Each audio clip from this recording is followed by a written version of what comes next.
Welcome to StantonMD. I'm board certified emergency physician Dr. Ryan Stanton.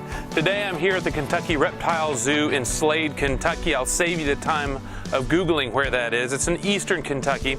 And here is one of the largest and most diverse collections of snakes in the United States. From the snakes you're going to see in your backyard to those that are the most dangerous from around the world. Here, though, their goal is to educate the public on the importance of snakes and also advance medicine and healthcare. These snakes not only could be dangerous, but also could save your life. In the rolling hills of eastern Kentucky lies one of the most unique settings that you'll find, a nondescript group of buildings that house some of the most incredible creatures from around the world. We're going to start off today with a basic tour of the facilities here, getting some of the basic information on snakes, what makes them up, what to expect, can we tell the difference, and really what we kind of see in this area of the country.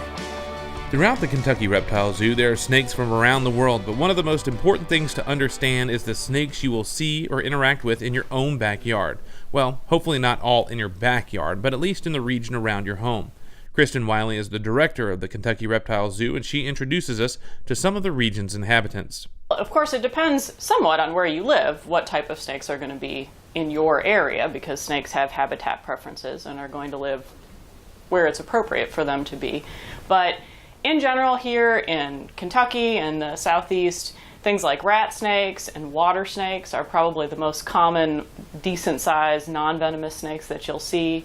Our most common venomous snake is the copperhead throughout all of the southeast United States. And most people encounter those, probably also garter snakes. I would throw in another non-venomous snake that people see commonly. Some people call them garden snakes, but the correct term is actually garter, like a lady's garter. That's where the name came from, because they're striped. But if you want to call them a garden snake, it's okay. The fear of snakes is pretty widespread and downright terrifying to many. The staff at the Kentucky Reptile Zoo want to educate the public on the important role of snakes in the ecosystem and how many interactions are misunderstood. I guarantee you, if a snake sees any person, the snake is scared of that person. Whether it's a child or an adult, you are much, much larger than the snake. And so a snake is always going to be afraid of something that is bigger than it is. It's going to assume that either you're a predator or at the very least you're something large that can squish them. And so the snake, typically most snakes, rely on their camouflage. There's exceptions, of course, but most snakes rely on their camouflage, and they're basically going to sit still and be like, oh my gosh, I hope it doesn't see me. I hope it doesn't see me. I'm invisible. And if you get close, you may not have seen the snake at this point because its camouflage is working. But if you get too close, then the snake is basically going to panic and try to run away. And sometimes you'll hear people say like, oh, the snake just jumped right out in front of me. And from our perspective, it may look like that, but what's actually happening is the snake is panicking and trying to run away. Most people fear getting bit by a snake, but Kristen explains the two most common reasons people have too close an interaction with their reptile friends. No snake is out looking for people anywhere in the world.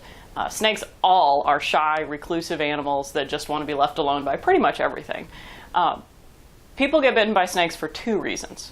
Number one, what we call legitimate bites, is people accidentally getting too close to the snake or accidentally stepping on the snake.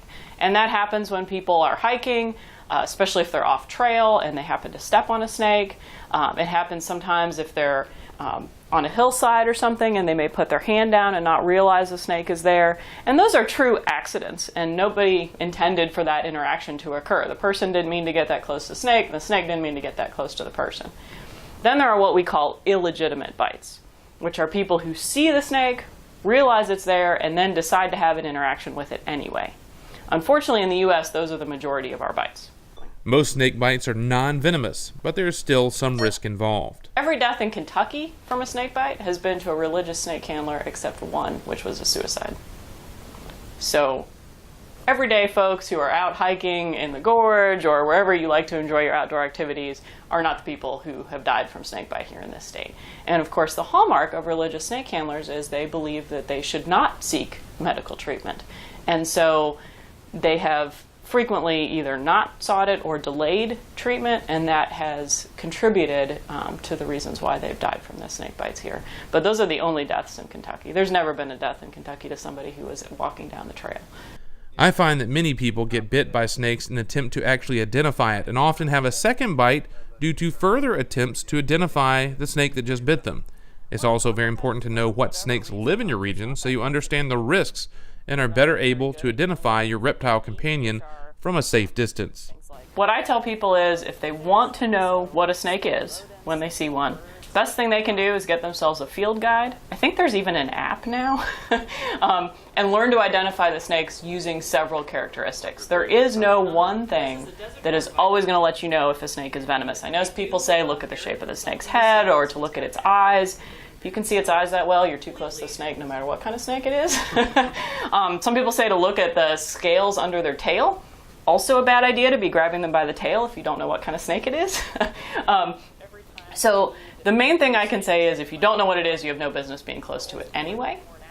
And if you want to identify them, and we'll talk about it with copperhead and stuff a little bit later, but there are a few things I can tell you that usually work, but there's nothing I can tell you that is going to work 100% of the time. The only rule in biology is that there's always an exception to every rule. So any way a snake can look, there's an exception. There's an aberrant one out there somewhere that can look differently. One of the best tools for identification is a field guide, whether it's print or digital, to have a visual and habit reference for the snakes you may encounter. But it's important when you look through that field guide to try to identify the snake to also look at the range maps that are included. And that's going to tell you if the snake is found where you live. So sometimes I had a person here actually who was convinced that they had found a rattlesnake, but that rattlesnake was, and I think they did find a rattlesnake, but what they found was our native rattlesnake, a timber rattlesnake. They were completely convinced that they had found a rattlesnake that is only native to Arizona and New Mexico and a little bit of Texas in the United States.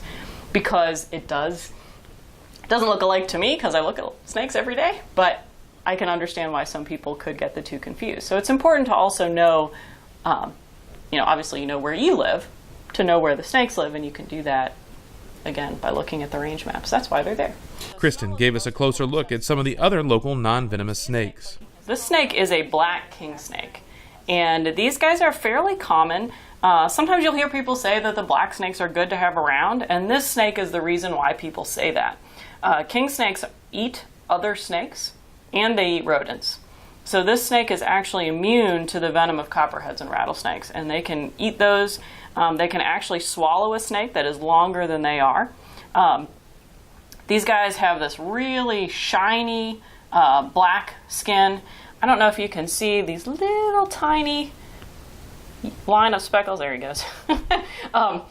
This is left over from the juvenile pattern. So the juveniles have actually rings around their body, and as they age and get older, the rings fade and just become these little faint lines that you can see, but they do maintain this kind of speckling on their side. Now, I told you that a non-venomous snake biting you is no big deal. This snake's name is Chompy because she almost always will bite you if you hold her for a few minutes, and that's what she's doing right now. And the reason that she's doing that is partially because I probably smell like other snakes since I just held a couple other ones for you, and also partially because she really doesn't like to be handled, so this is her way of saying that she's aggravated by this situation. This is a black rat snake. This is the same kind as the one that's shedding right now. This one is just not getting ready to shed his skin. So he looks a little bit more typical like what you would see. And this snake is not one that we typically use or handle a whole lot, so it's not real happy. It might bite me a little bit. It already did bite me once. So again, not a big deal if that happens. It can't really injure me or anything like that. This is probably the most common large snake that people see on their property or around their house is the rat snake. If you see a large, dark-colored snake, it's probably a rat snake. And these guys are very beneficial to have around because they eat mice and rats primarily. They also will eat other things like birds and things like squirrels if you get a really big rat snake. These are the second largest snake in Kentucky. The maximum length is around 8 feet long, so they get quite big. They can be very black, almost completely black, or they can have quite a bit of pattern to them. This one is kind of in the middle. The fact that some of them have a pattern, I think, is what gave rise to the myth that they can breed with copperheads, but they cannot. Rat snakes lay eggs and copperheads have live birth, so they are not species that could ever cross. That's not something that happens. And these snakes typically are very kind of immobile when you see them. They'll kind of freeze, they'll sit very still, And if you just kind of leave them alone and let them sit there and move away yourself, then the snake, once you're gone, will probably flee and try to find someplace else to go. But sometimes people see these guys basking on a fence or along a barn driveway or something like that. And the reason they're around barns and farms is they are there to eat the rodents that like to come to those places as well. And this snake is a better predator on mice than even the very best barn cat, because this snake can go anywhere that a mouse can go. I personally had a black rat snake decide to set up shop on my back porch, and I'm happy to know that this backyard neighbor is helping keep the mice out of my house. This is an eastern milk snake, and this is another one that sometimes people confuse with copperheads because they have this kind of reddish-brown coloration. But one thing I like to look for in snakes that can kind of help, again, not 100%, but our non-venomous snakes, the dark markings are like circles or blotches on top of the snake, and their widest point is on the back, the very middle of the back of the snake. If you look at them, you can see that. On copperheads, the dark markings have their narrowest point at the top of the snake, and then they get wider down the snake's side. Now, if you have one that's weird and striped or something like that, that isn't going to help you. But for the most part, that tends to be true where our non-venomous snakes have like these kind of circles or blotches on their back. These guys, this one's a pretty typical one. They don't get real big. And these are very beneficial snakes to have around because they will eat rodents. They also will eat things like moles and voles that will get in your yard, which most people don't really want to have around. And they're so little that even if they were to bite you, they really have a hard time doing much damage at all. This snake bit me when we first got it, and I didn't even bleed at all because its teeth are so little. Coming up, we get up close and personal with some of the more dangerous snakes that you may see from our region and help understand why they're not as dangerous as you may think, and many times we're more a threat to them than they are to us. More StantonMD coming up. Stay with us.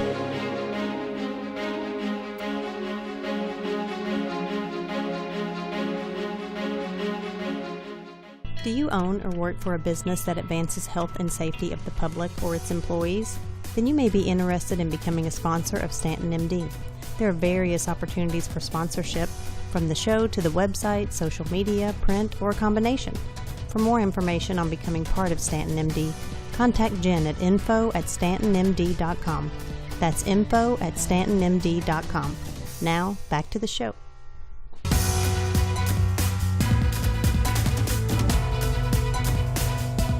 Welcome back. We didn't venture out to Slade, Kentucky just to see the benign snakes from the backyard. We also wanted to learn more about the venomous snakes from our region and beyond. In the U.S., we have 4 types, broad types of venomous snakes. We have copperheads, cottonmouths, rattlesnakes, and also coral snakes.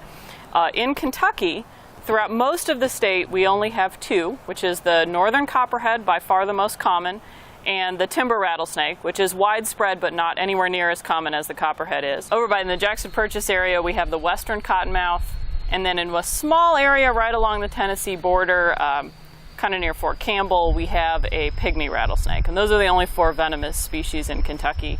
So throughout most of the state, there's really only 2 to worry about, which is the copperhead and the timber rattlesnake. So this is a northern copperhead.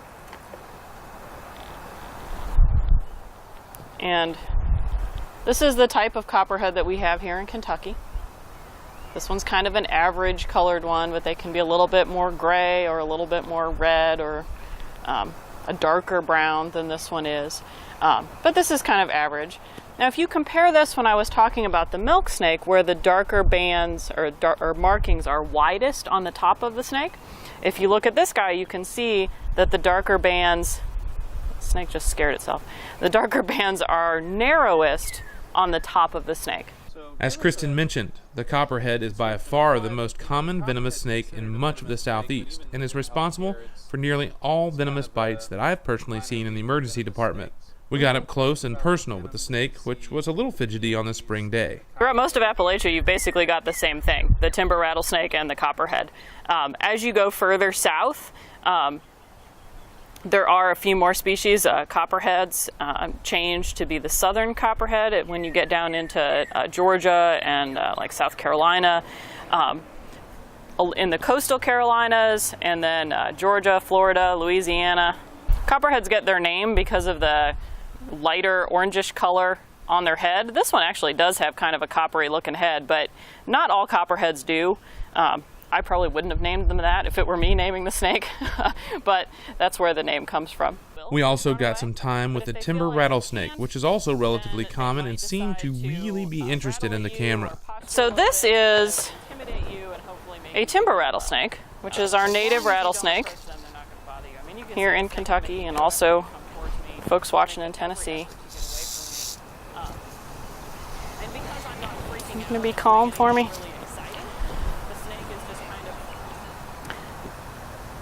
Timber rattlesnakes originally have their range throughout the entire eastern half of the United States. That range has shrunk now due to habitat loss and also people just killing them for no reason.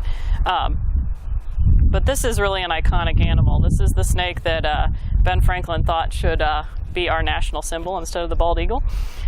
Imagine how people's opinions on snakes would be different if a rattlesnake was our national symbol instead of a bird. But timber rattlesnakes are typically very shy, retiring creatures. They spend most of their lives just kind of peacefully hanging out. They're not extremely active snakes. Though bites are extremely rare, it is important to stay calm and take the proper steps to decrease your risk of complication. If you encounter a snake like this in the wild, really the only thing you have to do is stay back from it and stay away from it. The snake is not going to approach you. The snake is going to try to run away. Now I know she's going towards you. That's because she doesn't realize that you're actually a person. You probably look like a tree to her. So if you encounter one while you're crossing a trail or something like that, the snake has kind of made a mistake being exposed when you come along. And they will typically, if they feel like they can run away, a lot of times they will just run away. But if they feel like they can't, then they might decide to rattle at you or posture a little bit to kind of intimidate you and hopefully make you leave them alone. As long as you don't approach them, they're not going to bother you. I mean, you can see this snake is making no effort to come towards me. It's making every effort to get away from me. And because I'm not freaking out and doing anything really exciting, the snake is just kind of trying to go. If I were to get really upset and start hitting the snake with the hook or something like that, then the snake would start moving faster as well. But if we were to just walk away and leave the snake here, in a little while, you wouldn't see the snake at all. The snake would find somewhere to hide, someplace to go, and that would be the end of it. We wanted to focus on the poisonous snakes you're more likely to see if you live in much of the eastern United States, but we also got the full tour featuring snakes from all over the globe, including the 100-pace viper, which locals reported was how far you needed to be away from the snake, the Mang mountain viper, the infamous puff adder known for the loud grunting warning sound it makes, other recognizable snakes like the red spitting cobra, the Russian cobra, as well as snakes only found on one island in the entire world, the St. Lucian lancehead viper. There was also the salt-scaled viper, known for the sound it makes when it scrapes together its ridged scales. We also got to see the Sumatran cobra. And finally, no snake exhibit or visit to a zoo is complete without a giant albino python. All of these and hundreds of others reside at the Kentucky Reptile Zoo. Coming up, we're going to take a deeper look into the science of the Kentucky Reptile Zoo with the anti-venom that's here, as well as the processes that take place to advance science and education around the country and world. More StantonMD coming up. Stay with us.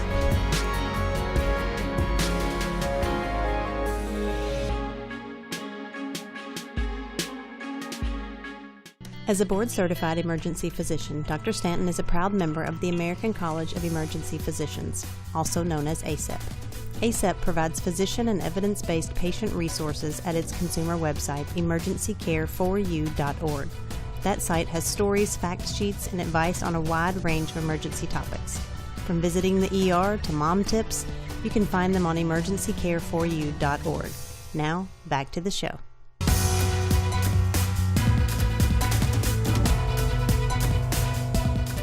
Welcome back. The key features of the zoo, other than the snakes, is the ringmaster of collection, and that's Jim Harrison. the assistant director of the Kentucky Reptile Zoo, but also the man responsible for collecting the venom from the snakes. Well, I started working with venomous snakes when I was very young, about too young, and I met up with Dr. Sherman Minton and Mike Good from the Columbus Zoo, and they kind of got me straightened out a little bit. But I've been extracting venom for 41 years. I've had 9 accidents while extracting, and I average about 600 to 1,000 extractions a week. And though Jim and the Kentucky Reptile Zoo promote the utmost safety, he's had his fair share of unfortunate interactions with venomous snakes. I've had 9 accidents while extracting, and I average about 600 to 1,000 extractions a week. The bites have left me with some scar tissue. I lost a tip of one finger. The finger I've lost the most of actually isn't from a snake bite, but was crushed by a weightlifting bench, and they put a plastic joint in. It didn't last. This finger here, the tip of this finger, is from a desert horn viper from Saudi Arabia. The venom actually digested the finger. Gaseous gangrene started, and we had to have it amputated. After it was amputated, I actually dissected it, and the bone was actually dissolved by the venom. It was completely gone. This thumb that's shorter than the other one, that's a compression from kickboxing. That has nothing to do with snakes. I caught it on somebody's knee. So these 2 fingers are from a western diamondback rattlesnake bite, and that's where a cage malfunctioned and a snake came up and hit me with 2 fangs in the finger. And these were very necrotic. They were black and blue, and they almost had to amputate them, but the hand surgeons decided that they wanted to keep it. We got the opportunity to watch Jim milk about 20 to 30 snakes during our visit. This time is very popular for locals and visitors to come watch the process and learn important facts about the snakes and reasons for collecting the venom. Each of the snakes to be milked are arranged in individual containers. He then proceeds to secure them with a long hook that he then uses to stabilize the snake so he can get a good, safe grasp. He immobilizes the tail under his arm and then uses the edge of a glass funnel to extract the venom from the snake. Each snake may only contribute a very small amount, and each drop is like gold. But with 600 to 900 milkings a week, they are able to provide venom to companies around the world, developing tests, doing research, and potentially saving lives. Snake venoms are used in all kinds of medicine research and have been used to make medicines in the past. ACE inhibitors were developed from Bothrops jiraca, which is a lance-headed viper from Brazil, and now is made synthetically. But we are looking at cancer research using South American rattlesnake venom. We're looking at tests for clotting factors are using snake venoms. The test for lupus is made right here. We use Brussels viper venom that we sell to a company that makes the test for lupus. So snake venoms have a lot of different potentials. One of the others is for pain meds, to end opiate addiction type things. They feel that they can make some of the neurotoxins available so that they would work better than morphine. Personally, somebody to say it can be not addictive, there's physiological and psychological addiction, so I'm not going to say it could never be addictive, but it appears to be a lot easier to use that for pain meds. The problem with snake venoms and using them in medicines is that all snake venoms have spreading factors, and you have to isolate that spreading factor so you don't kill your host. If I put this venom into a cancer cell, it will destroy a cancer cell, but it also then destroys the rest of the person. So there are people in Europe right now that are looking at nanobombs, putting little nano technology into the cancer cell, and then the venom destroys the cancer cell, and then the little bomb destroys the venom so that it doesn't spread through the host. And it's not just the raw venom that they have on hand. They also keep anti-venom from around the world to have on hand in case of a bite from one of the exotic venomous creatures they have here. We maintain anti-venom here for all of the different snakes that we have. So, for example, this is antivenom from the Thai Red Cross, and this is their neuropolyvalent. So this is good for cobras, kraits, king cobras, and they have it. The boxes are kind of fun because it's in English on one side. You can see they have the pictures of the different snakes that it will work for, and then on the other side it's in Thai. We are doing everything with the snakes that we tell people not to do. We're handling them on a regular basis. Jim is extracting venom, which is about the most dangerous thing you can do with a snake. And so our risk for getting bit by a snake is very high. It would be really irresponsible of us to have all of these animals and not have the safety net, basically, to work with them. it would be similar to driving a car without insurance or without wearing your seatbelt or riding a horse without a helmet. It's just would be very, it would just be very stupid, frankly, for us to not have antivenom here. So we maintain it for everything that we can. There are a few species that there is no antivenom for. For those, we have a plan. We also try to stay really educated about snakebite. We attend the conferences that are held every couple years on snakebite management, and we also have a pretty good list of snakebite consultants that we can call if we have a bite here. So, so far we've had very good success treating our bites. I have to give a shout out to UK because their doctors have done really well by us, taking care of us when we've been bitten. With all of these poisonous snakes, they remind us that bites in the wild are very rare, but if it happens, you need to take proper steps. In the United States, the only approved antivenom right now is Crofab. And next year, there should be an additional type of antivenom available, which is the Bioclone antivitamin. And it'll be nice to have choices. Crofab has a few issues. It was approved on a very small number of cases, and for good reason. We needed to have an antivenom, and the old polyvalent that was made by Wyeth was not being made anymore, so we needed to have something. But there's been a few cases where people had a coagulopathy that was not corrected by lots of antivenom, like 50 or 100 vials in a couple of cases, and that can be a dangerous situation. So having an option available will be a very good thing. So next time you come across a snake, give him or her some room and let them move on. They have very important work to do with the role in the environment and potentially saving lives, especially if they find a home at the Kentucky Reptile Zoo. It's been a great afternoon at the Kentucky Reptile Zoo, and from Slade, Kentucky, I've gotten all kinds of great information on snakes and why they are important parts of our environment and how they're being used to help save lives around the region and around the world. But in the end, this is probably about as dangerous a snake that I feel comfortable holding. That's all the time we have for this episode of StantonMD. I invite you to join the conversation, StantonMD.com. Also on our Facebook page, StantonMD Everyday Medicine. I also invite your comments and suggestions, youreverydayMedicine@gmail.com. Follow me on Twitter @EverydayMed. We'll try to keep you up to date on healthcare information and things to help keep your family safe and healthy. Until next time, I'm Dr. Ryan Stanton, and this has been StantonMD.